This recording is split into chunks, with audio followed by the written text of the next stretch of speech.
A las 2:47 p.m. de un martes, la seguridad me escoltó fuera de la empresa. Después de 8 años con esta compañía, después de todo lo que mi familia construyó aquí, me estaban sacando como si fuera una criminal. Todo porque algún ejecutivo pensaba que era una carga. Bradley Hutchinson ni siquiera sabía lo que acababa de hacer. Soy Natalie Ashford. Tengo 52 años. Y supongo que podrías decir que he estado jugando a un juego muy largo. Mientras Bradley caminaba por Ashford Manufacturing Corp., pensando que él era el que mandaba, yo realmente tenía el control del 85% de la empresa a través de un fideicomiso familiar que nadie conocía. La ironía no me pasó desapercibida, mientras el oficial de seguridad Danny Reynolds, un tipo que conocía desde hacía 12 años, me seguía incómodamente hasta mi auto. «Lo siento, señora Ashford», susurró Danny. «Esto no se siente bien». «No te preocupes, Danny», le respondí. «Solo estás haciendo tu trabajo». Pero en realidad no estaba bien con eso. Estaba furiosa. Permíteme retroceder un poco. Cuando mi padre dejó su puesto como CEO hace 8 meses, la junta directiva contrató a Bradley de fuera de la compañía. Una perspectiva fresca, dijeron. Energía nueva. Al principio apoyé la decisión. Tal vez estaba demasiado cerca para ver lo que necesitaba cambiar. Vaya, me equivoqué. Bradley llegó como un torbellino. En su primera semana movió mi oficina del piso ejecutivo al 8º, diciendo que necesitaban espacio para personal clave. Me mordí la lengua. En la segunda semana recortó mi presupuesto de consultoría en un 40% sin explicación alguna.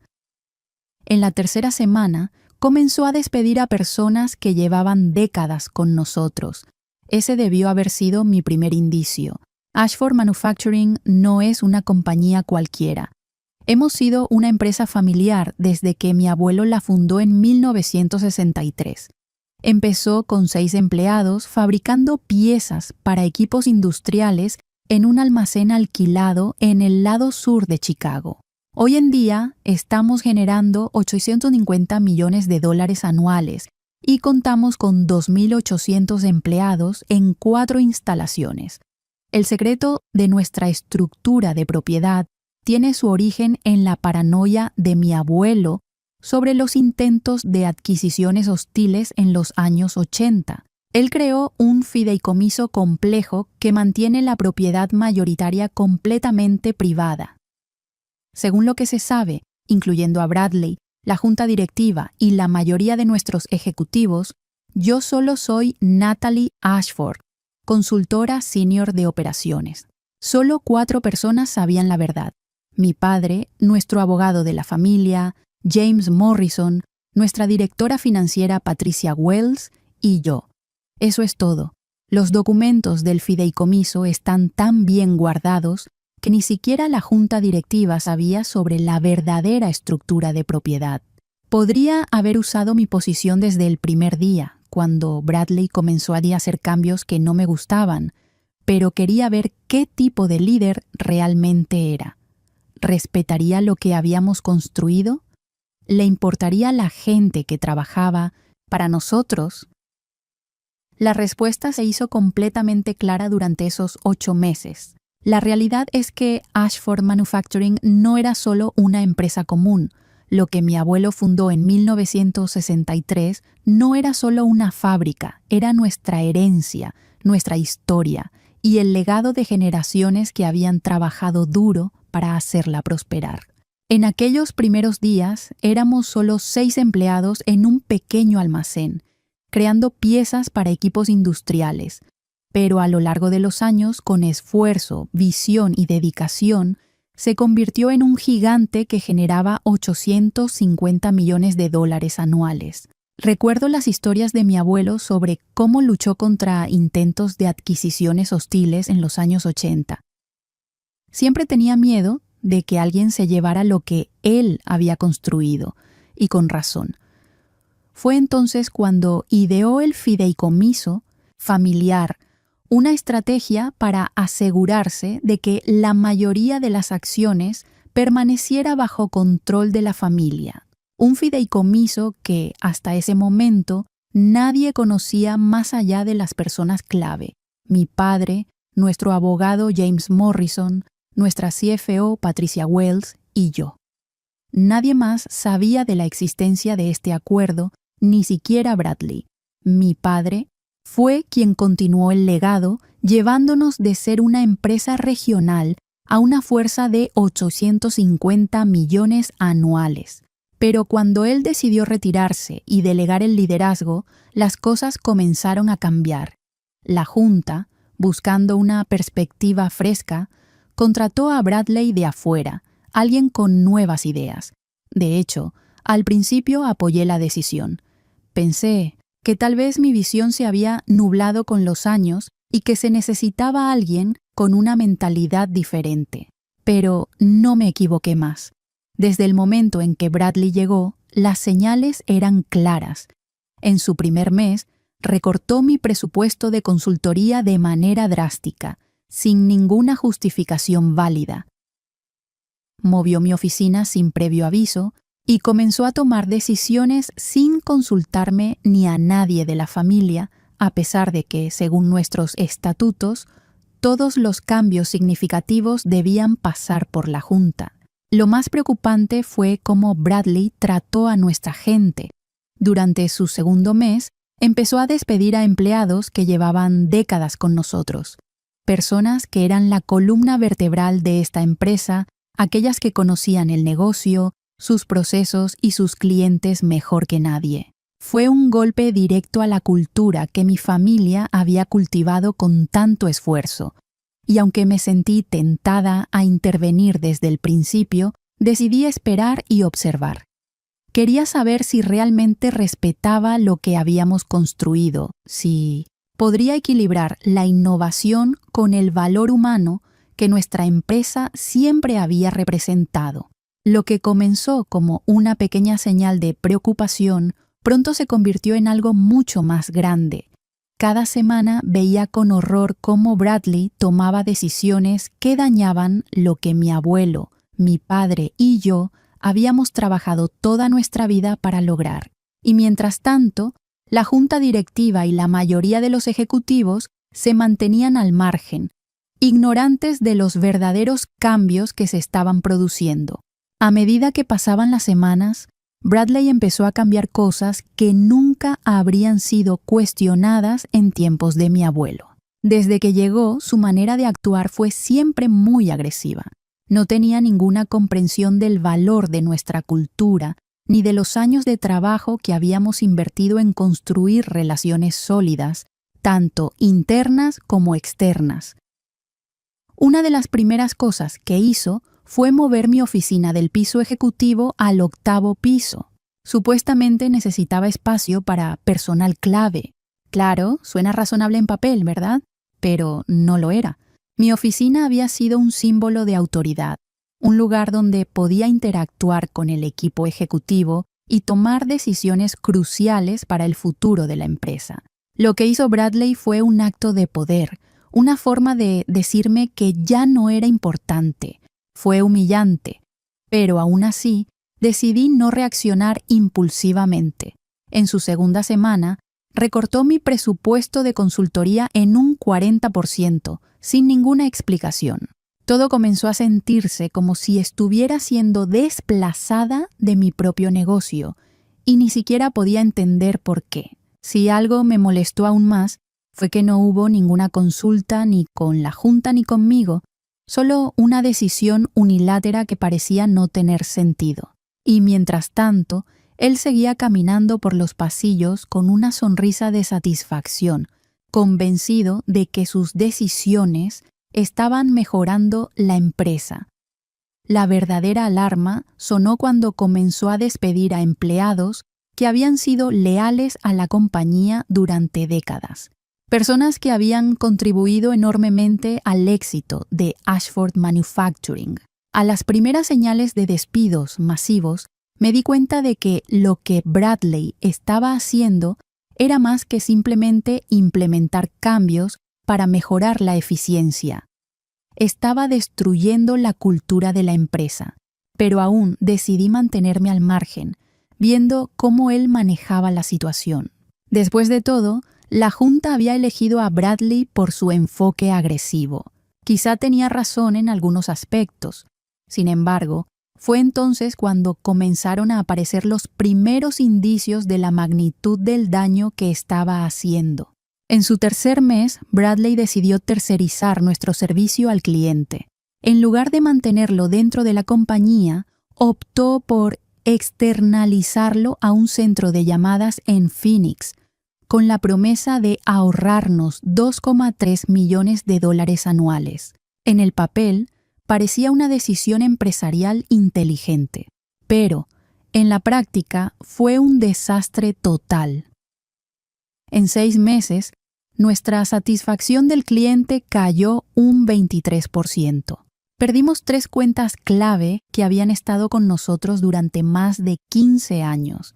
Los clientes se quejaban de la mala comunicación y la falta de respuesta. No era solo una cuestión de números. Eran vidas, familias y relaciones que se estaban perdiendo por decisiones equivocadas. Bradley, lejos de entender el problema, continuaba tomando decisiones sin tener en cuenta las consecuencias humanas. Una de las peores decisiones fue cancelar nuestro picnic anual para los empleados, una tradición que habíamos mantenido durante 35 años. Dijo que era un gasto no esencial, que la compañía no podía permitirse. Pero para nosotros era más que solo una fiesta.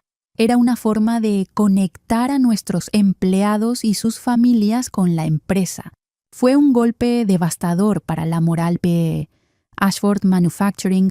No es solo una empresa, es una tradición familiar, algo que mi abuelo construyó desde cero con mucho esfuerzo. En 1963 comenzó con solo 6 empleados, fabricando piezas para maquinaria industrial en un pequeño almacén alquilado en el lado sur de Chicago. Aunque la compañía empezó con humildes orígenes, su crecimiento fue imparable gracias a la dedicación y la visión de mi abuelo. Mi abuelo tenía un enfoque único sobre cómo proteger lo que había creado. A medida que la empresa comenzó a crecer y ganar relevancia en la industria, también lo hicieron los intentos de adquisiciones hostiles. En la década de 1980, cuando las grandes corporaciones comenzaron a fijarse en empresas familiares como la nuestra, mi abuelo ideó una estrategia para asegurar la permanencia de la familia al frente de la compañía. Creó un fideicomiso que mantuviera la mayoría de las acciones fuera del alcance de cualquier potencial comprador. Este fideicomiso, aunque legalmente sólido, era un secreto bien guardado, conocido solo por las personas más cercanas a nuestra familia. Mi padre, el abogado de la familia James Morrison, nuestra CFO Patricia Wells, y yo, a través de este fideicomiso, mi familia y yo hemos controlado la mayoría de la compañía sin que nadie lo supiera. Para el mundo exterior, Ashford Manufacturing era simplemente una empresa con una junta directiva tradicional y accionistas. Pero la realidad era muy diferente. Nadie fuera de esos pocos sabía que yo, a través del fideicomiso familiar, poseía el 85% de la empresa. Era una estrategia para evitar que la compañía cayera en manos equivocadas, para asegurarme de que el legado de nuestra familia estuviera a salvo, independientemente de lo que pasara con el resto del mundo corporativo. Cuando mi padre decidió retirarse como CEO hace 8 meses, la Junta, bajo la premisa de que necesitábamos energía nueva, contrató a Bradley Hutchinson, un ejecutivo externo. Pensé que era una buena idea al principio, porque sentía que tal vez me había quedado estancada. Después de tantos años trabajando aquí, tal vez ya no tenía la objetividad necesaria para ver lo que realmente necesitaba cambiar. Pero al poco tiempo me di cuenta de que Bradley no comprendía ni el valor de nuestra historia ni la cultura que habíamos creado, aunque mi padre y yo siempre habíamos trabajado para asegurarnos de que la empresa prosperara mientras manteníamos nuestra esencia familiar. Bradley parecía estar dispuesto a arrasar con todo lo que habíamos construido para implementar su propio modelo de negocio. En lugar de respetar las tradiciones, comenzó a tomar decisiones que no solo afectaban la estructura operativa, sino que ponían en peligro la integridad de lo que mi abuelo había creado. Mientras él se encargaba de los aspectos financieros y operativos, yo observaba desde un lugar de silencio, esperando a ver hasta dónde llegaba. La empresa había sido más que un negocio para mí, siempre fue parte de mi familia. Ahora, veía cómo alguien ajeno a nuestra historia trataba de cambiarla para siempre. Lo que comenzó como pequeños cambios pronto se convirtió en un panorama mucho más grave. Las decisiones de Bradley, aunque inicialmente parecían ser solo ajustes operativos, comenzaron a mostrar sus verdaderas consecuencias. Fue una caída lenta pero constante, y la empresa empezó a sentirse diferente, casi como si estuviera perdiendo el rumbo. La primera señal de que las cosas iban mal fue la presentación del primer informe trimestral de Bradley. La compañía reportó una caída del 8% en los ingresos, a pesar de tener una posición sólida en el mercado. En su informe, Bradley culpó a las condiciones del mercado y a las ineficiencias heredadas, pero yo sabía que la verdadera causa no era el mercado. Sabía que nuestras reservas de efectivo estaban fuertes, con $125 millones en capital de trabajo, lo cual era más que suficiente para una empresa de nuestro tamaño. Lo que realmente estaba ocurriendo era que sus decisiones estaban afectando directamente los resultados. El segundo, gran error, fue la externalización de nuestro departamento de servicio al cliente a un centro de llamadas en Phoenix. En su intento por ahorrar $2,3 millones anuales, Bradley pensó que estaba tomando una decisión inteligente. Pero lo que no entendió fue el impacto humano y el daño que causó a nuestra relación con los clientes. En solo 6 meses, nuestras calificaciones de satisfacción del cliente cayeron un 23%. Perdimos 3 clientes importantes que habían estado con nosotros por más de 15 años. Y la razón principal que mencionaron fue la mala comunicación y la falta de respuestas rápidas. La situación empeoró cuando Bradley decidió cancelar la tradición anual del picnic para los empleados, un evento que habíamos mantenido durante 35 años. Decidió que era un gasto innecesario, diciendo que no era esencial. Para nosotros, el picnic era más que una fiesta. Era una manera de conectar con nuestros empleados, mostrarles que nos importaban y celebrar juntos el éxito de la compañía. El costo de $45,000 al año no era nada comparado con el valor que tenía para la moral del equipo. Pero en lugar de comprender eso, Bradley decidió eliminarlo por completo. Estas decisiones comenzaron a reflejar una cultura de frialdad y desapego que estaba destruyendo lo que habíamos trabajado por tanto tiempo. La moral de los empleados se desplomó. Nuestros empleados ya no se sentían valorados. Las encuestas de satisfacción de los empleados, que realizábamos 2 veces al año, mostraron una caída del 35% en satisfacción. Las personas empezaron a sentirse aterradas, frustradas y confundidas. Era obvio que Bradley no tenía ni idea de lo que nuestra gente significaba para nosotros, para la empresa. Pero en lugar de reaccionar inmediatamente, decidí esperar y observar, aún creyendo que quizás estaba siendo demasiado crítico. Pensé que tal vez sus decisiones se basaban en la necesidad de mejorar la eficiencia. Pero a medida que el tiempo pasaba, me di cuenta de que lo que realmente estaba haciendo era destruir la esencia misma de lo que habíamos construido, pieza por pieza. Cada decisión que tomaba parecía empujar a la empresa más lejos de los valores que mi abuelo había establecido, valores que siempre habíamos priorizado: respeto, lealtad y el bienestar de nuestra gente. La frustración comenzó a acumularse dentro de mí, pero aún quería dar a Bradley la oportunidad de demostrar que podía corregir su rumbo. Sin embargo, a medida que los meses pasaban, me di cuenta de que no podía seguir esperando a que cambiaran.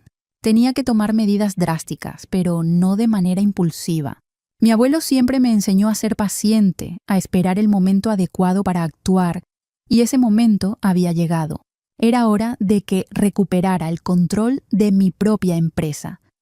Recuerdo perfectamente el día en que tomé la decisión de usar la cláusula 47B del Estatuto Corporativo. Era una opción que mi abuelo había establecido hace años, una salvaguarda en caso de que la dirección de la compañía se apartara del camino correcto.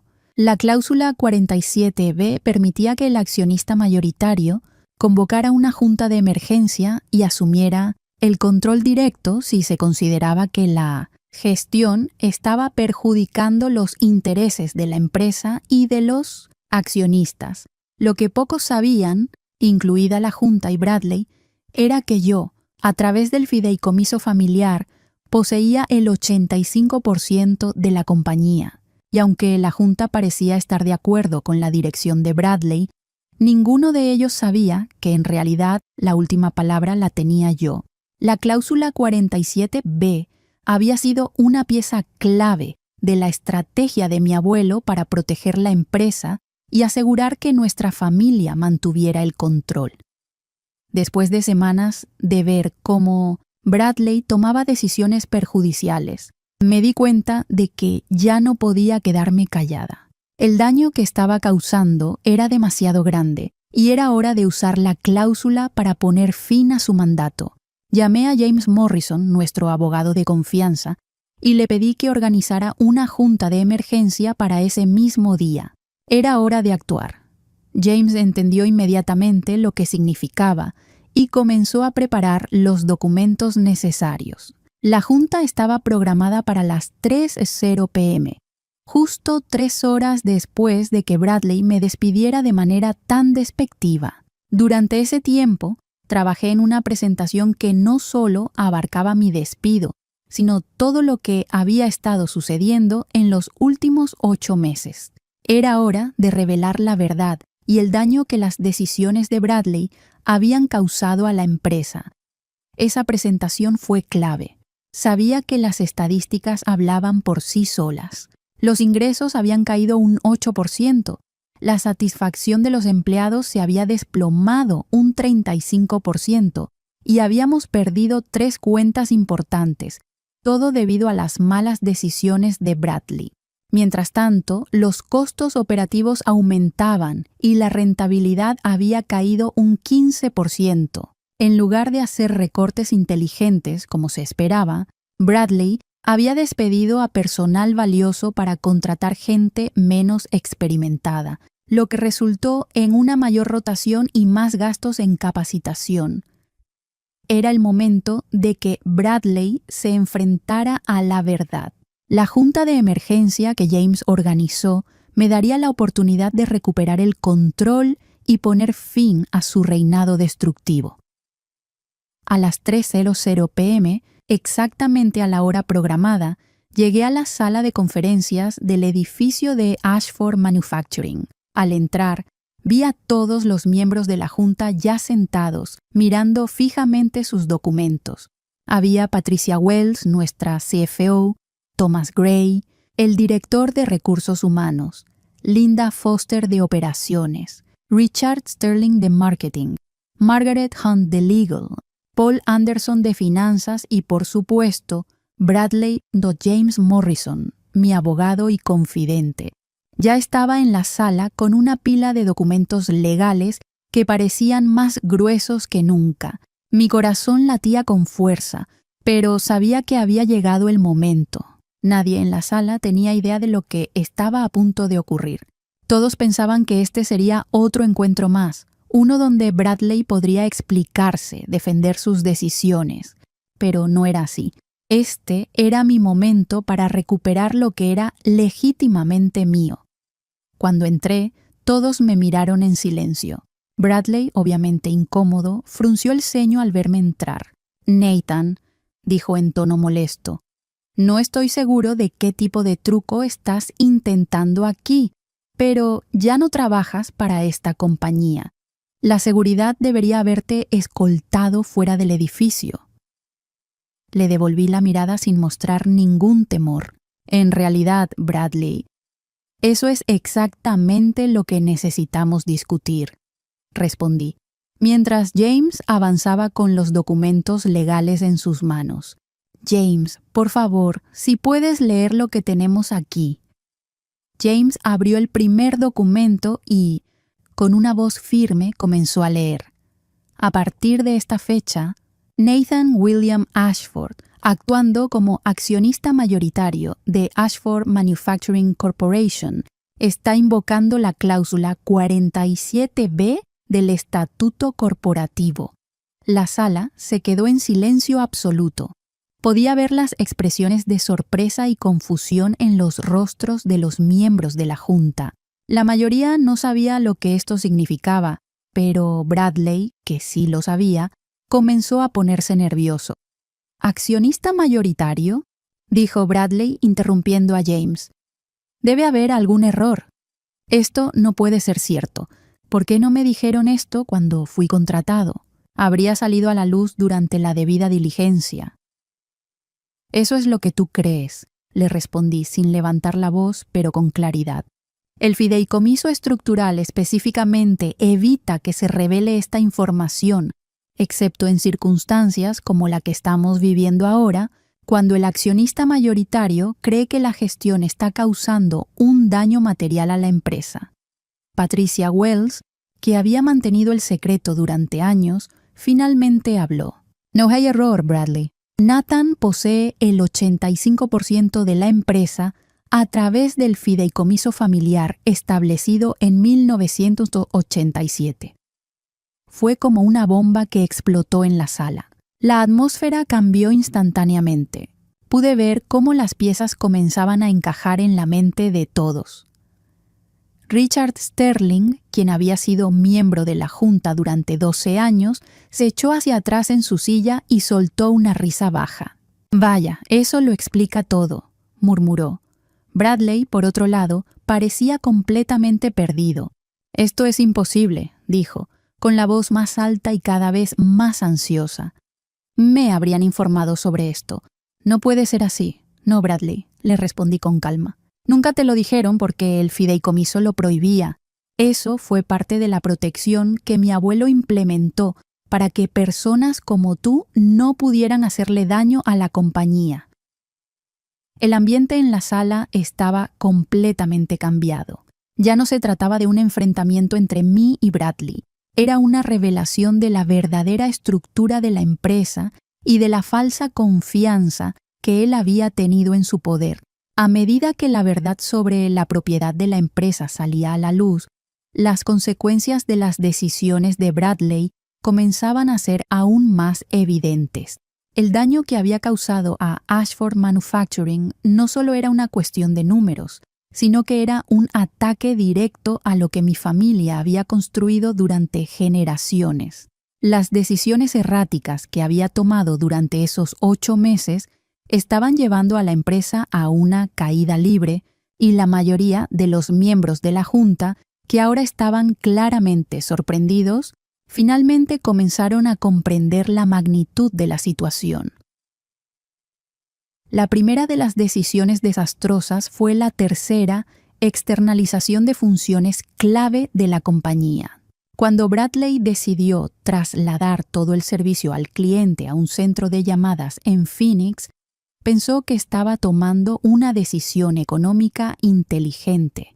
En realidad, esa medida le costó mucho más a la empresa de lo que él había anticipado. El costo directo fue de $2.3 millones anuales, pero las repercusiones a largo plazo fueron mucho más graves. La calidad del servicio al cliente se desplomó y las relaciones que habíamos cultivado durante décadas con nuestros clientes más importantes comenzaron a deteriorarse. En solo 6 meses, las calificaciones de satisfacción cayeron un 23% y perdimos 3 grandes cuentas, lo que representó una pérdida de $47 millones en ingresos anuales. Pero no fue solo en la atención al cliente donde cometió errores. Cada cambio que hizo, cada recorte que implementó, tuvo efectos secundarios que Bradley no pudo prever. Fue evidente que él veía a la empresa como una máquina que debía ser ajustada para maximizar las ganancias, pero ignoró el componente humano que era crucial para el éxito de Ashford Manufacturing. Por ejemplo, decidió eliminar programas que habían sido fundamentales para mantener a nuestros empleados motivados y comprometidos. Una de las primeras medidas fue cancelar el picnic anual de la empresa, que llevaba 35 años siendo una tradición. A pesar de ser un gasto mínimo comparado con los ingresos de la empresa, fue una decisión que afectó profundamente a la moral de los empleados. La gente empezó a sentirse menospreciada y desmotivada, y esto se reflejó en las encuestas de satisfacción, que mostraron una caída del 35% en la moral de los empleados. Además, la eliminación de programas de reconocimiento y la reducción de los bonos de Navidad, que Bradley consideró innecesarios, no solo fue un golpe a la moral, sino también a la lealtad que habíamos cultivado en Ashford Manufacturing durante décadas. Estas decisiones mostraban que Bradley no entendía la esencia de nuestra cultura empresarial ni lo que significaba ser parte de la familia Ashford. En lugar de construir sobre lo que había funcionado durante años, Bradley prefería destruir lo que era considerado superfluo sin pensar en las consecuencias a largo plazo. A lo largo de todo esto, la junta directiva, que en su mayoría no sabía de mi participación mayoritaria, seguía respaldando las decisiones de Bradley, pensando que lo hacía por el bien de la empresa. Pero lo que no veían era que el impacto negativo de sus acciones comenzaba a ser irreversible. Las pérdidas no solo estaban en los números, sino también en el corazón mismo de la compañía, nuestra gente. El momento había llegado. Después de meses de ver cómo Bradley tomaba decisiones desastrosas, fue hora de tomar las riendas de la compañía y corregir el rumbo. Ya no era solo una cuestión de salvar la empresa, sino de restaurar lo que había sido, de devolverle a Ashford Manufacturing lo que mi abuelo había construido con tanto sacrificio. La empresa no era solo números en una hoja de balance, era una familia, una comunidad que había sido destrozada por decisiones que no respetaban su verdadero valor. El primer paso fue poner en marcha las medidas necesarias para frenar el daño inmediato. Sabía que la única forma de comenzar a reconstruir era revertir las decisiones que Bradley había tomado de manera unilateral. Lo primero que hicimos fue rehacer lo que él había destruido. Los despidos masivos fueron el primer objetivo. Decidí que todos los empleados que Bradley había despedido injustamente deberían regresar, si así lo deseaban. Fue un proceso que no fue fácil ni barato, pero sabía que lo único que realmente importaba era recuperar lo que habíamos perdido, la confianza y el compromiso de nuestra gente. Nuestro primer reto fue recuperar a los 23 empleados que habían sido despedidos. El costo anual de reincorporarlos sería de aproximadamente $1.1 millones, lo cual no era una suma pequeña, pero al final valdría la pena. Calculé que la productividad que recuperaríamos y el aumento en la moral de los empleados compensarían con creces ese gasto. De los 23 despedidos, 18 decidieron regresar, y verlos de nuevo en sus puestos fue un alivio para todos. Martha Henderson, quien había sido una pieza clave en el departamento de contabilidad durante más de 20 años, fue la primera en aceptar volver. La llamé personalmente para informarle que no solo regresaría, sino que la promovería a supervisora de contabilidad con un aumento de $12,000. Marta estaba tan emocionada que no podía dejar de agradecerme. En sus palabras, esto significa todo para mi familia. Y en ese momento supe que habíamos tomado la decisión correcta. Otro de los pasos cruciales fue restaurar nuestro servicio al cliente. La decisión de Bradley de externalizar ese departamento a un centro de llamadas en Phoenix fue un desastre. Así que, como parte de nuestro plan de recuperación, decidimos traer de vuelta el servicio al cliente internamente. El contrato con el centro de llamadas tenía una cláusula de rescisión a 30 días, por lo que fue relativamente fácil devolver las operaciones a casa. Tuvimos que actuar rápidamente, ya que la calidad del servicio al cliente era clave para recuperar la confianza de nuestros clientes. De hecho, ya había comenzado a contactar a los 3 clientes más importantes que habíamos perdido. Henderson Industries y Midwest Manufacturing estaban dispuestos a considerar el regreso si podíamos demostrarles que el servicio había mejorado. Esto representaba 47 millones en ingresos anuales, lo que significaba que teníamos que actuar con rapidez y eficacia. El primer mes ya comenzamos a ver una mejora en nuestras calificaciones de servicio al cliente, que aumentaron un 15%. Y, con el tiempo, pudimos recuperar el contrato de Henderson Industries, lo que representaba 18 millones anuales en ingresos. Había mucho trabajo por hacer, pero ya estábamos en el camino hacia la recuperación. Sabía que este proceso no sería rápido, pero también sabía que había tomado las decisiones correctas para restaurar el alma de la compañía. A medida que la situación comenzaba a estabilizarse y Ashford Manufacturing comenzaba a recuperar su rumbo, reflexioné sobre todo lo que había pasado.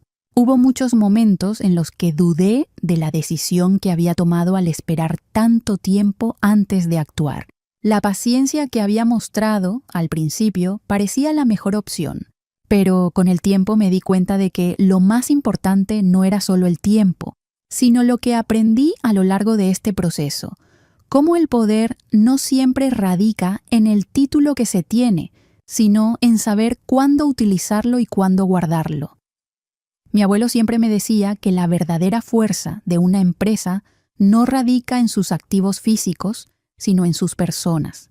Cuando llegué al punto de tener que enfrentarme a Bradley, me di cuenta de que lo que realmente estaba en juego no eran solo las finanzas de la empresa, sino el bienestar de la gente que había trabajado tan duro para hacerla crecer. Tomar la decisión de remover a Bradley como CEO fue difícil, pero necesaria. No solo estaba dañando la cultura que habíamos cultivado, sino que sus decisiones estaban afectando a todas las personas que dependían de esta empresa para su sustento. La Junta había respaldado sus decisiones al principio, pero cuando los números empezaron a hablar por sí mismos, la realidad se hizo evidente.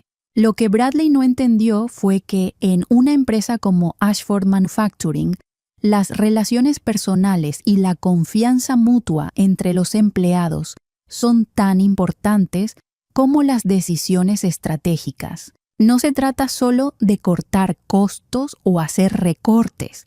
Se trata de cuidar a las personas y respetar lo que ellos aportan. Eso fue lo que me motivó a recuperar el control. Sabía que si permitía que Bradley continuara con su mandato, no solo perderíamos dinero, sino que perderíamos lo que nos hacía únicos. Con Patricia Wells asumiendo el rol de CEO de manera permanente, la empresa comenzó a cambiar de rumbo rápidamente. Ella había estado a cargo de muchas de las operaciones durante el mandato de Bradley y su conocimiento profundo de la compañía y su respeto por nuestra cultura empresarial la hacían la opción perfecta para liderar el futuro de Ashford Manufacturing. La Junta, por unanimidad, aprobó su nombramiento y, de hecho, el proceso fue el más fácil de todos los que había vivido en la compañía. Lo que más me sorprendió fue lo rápido que todo comenzó a mejorar. En los 3 primeros meses, nuestras proyecciones de recuperación fueron superadas. Los ingresos aumentaron un 12% en comparación con el punto más bajo de Bradley, lo que nos permitió recuperar parte del terreno perdido. Pero lo más importante fue que las encuestas de satisfacción de los empleados mostraron una mejora del 28%. La moral de los empleados había vuelto a niveles saludables y la empresa comenzaba a sentirse como una familia nuevamente. Mirando hacia el futuro, mi enfoque está en planificar el liderazgo de la próxima generación. Patricia está haciendo un trabajo excepcional como CEO, pero ella tiene 51 años. Necesitamos pensar en el futuro a largo plazo, en asegurarnos de que haya un pipeline de liderazgo que pueda llevar la empresa a lo largo de los próximos 60 años. Lo que más me reconforta es que, a pesar de todos los obstáculos, Ashford Manufacturing sigue siendo una empresa fuerte, con una historia profunda y un futuro brillante.